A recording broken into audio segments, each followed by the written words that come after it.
Welcome to BookPilot, your destination for powerful ideas from the world's most impactful books.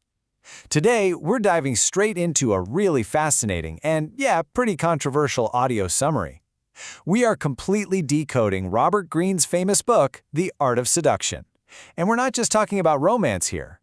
We're looking at how seduction actually operates as the ultimate tool of influence and soft power in everyday life. Let's map out the hidden psychology behind it all. Now, right out of the gate, we need to acknowledge that Greene's framework is, well, it's pretty Machiavellian. It's totally amoral and sets up this intense predator and target dynamic. But if we look at it objectively, it gives us an incredible psychological blueprint.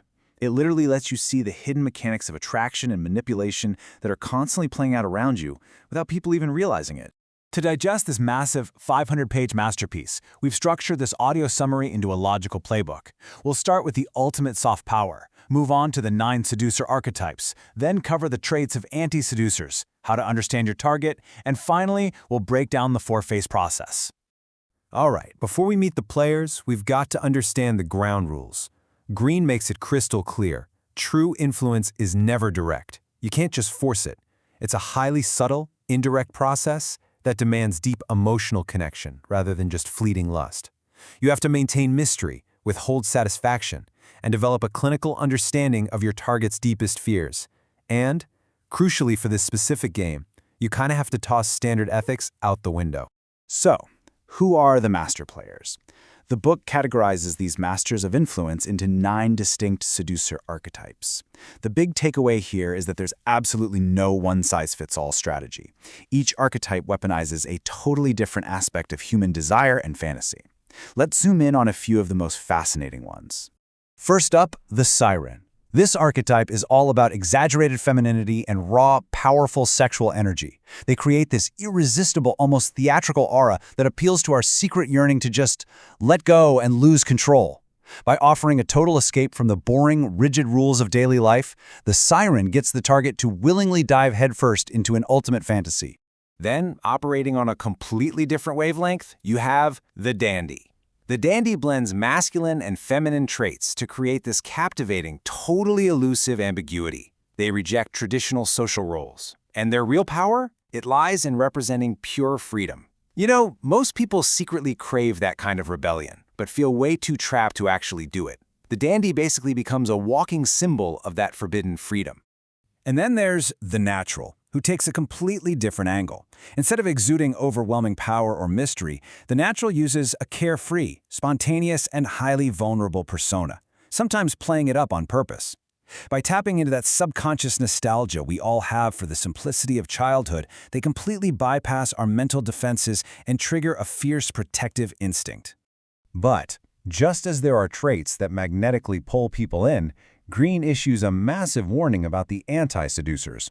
These are folks whose unrefined, entirely self-centered behaviors act like an instant kill switch for any kind of influence. Seriously, even if you're incredibly charming, these bad habits will completely wreck your appeal. To really get this, think about a successful charmer. A charmer flatters you, deflects attention away from themselves, and makes you feel totally validated. Now, compare that to the absolute worst anti-seducer out there, the miser. And we're not just talking cheap with money. The miser is emotionally stingy. They project this closed-off, repelling feeling of scarcity that just makes the target feel completely undervalued. The book lays out a few more of these fatal profiles. You've got the brute, who is just way too impatient and pushy, the vain, who is completely obsessed with themselves, the chatterbox, who literally talks a mile a minute and kills all the mystery, the moralizer, who judges everything you do, and the suffocator, who is incredibly clingy. They all share one massive flaw. They make the target feel restricted and completely unimportant. Okay, let's flip the script and look at the receiver of all this influence. Successful soft power is never, ever random. It's always surgically tailored to fit a specific psychological gap. For example, escapists feel totally trapped and are starving for adventure, while seekers are hunting for some ideal fantasy. To win the game, the seducer has to match their archetype perfectly to the target's needs. Greene digs even deeper into what he calls victim archetypes. This is where things get really specific.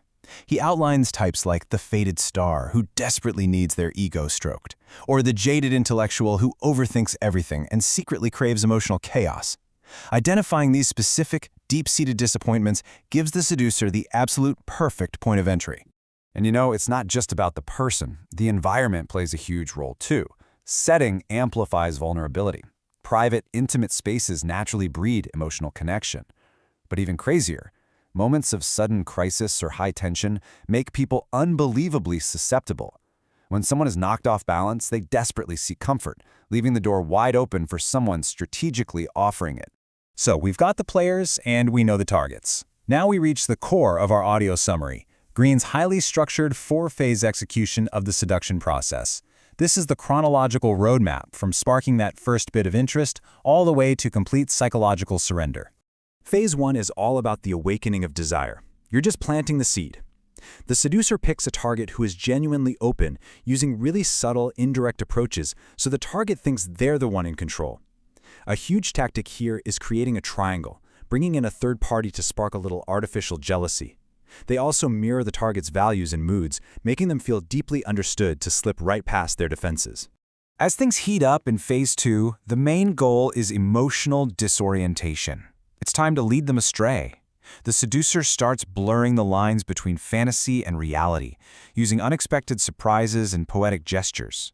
Crucially, they isolate the target from their usual friends and environment. The goal? Make the target so wonderfully lost in this new fantasy world that going back to normal life feels totally impossible. Then we hit Phase 3, and this is where the trap snaps shut. It gets intense. The seducer delivers a massive emotional jolt, sometimes even triggering old childhood wounds, so the target relies heavily on them for comfort. They might introduce forbidden, taboo elements for a thrill, but the most effective trick is rapidly bouncing between inflicting pain and providing pleasure. That emotional roller coaster makes the target deeply, fundamentally dependent. Finally, Phase 4, the final move. The seducer takes all that built-up emotional tension and channels it into physical intimacy. There's a brilliant, somewhat brutal tactic mentioned here, where the seducer will strategically pull away and turn cold right at the finish line.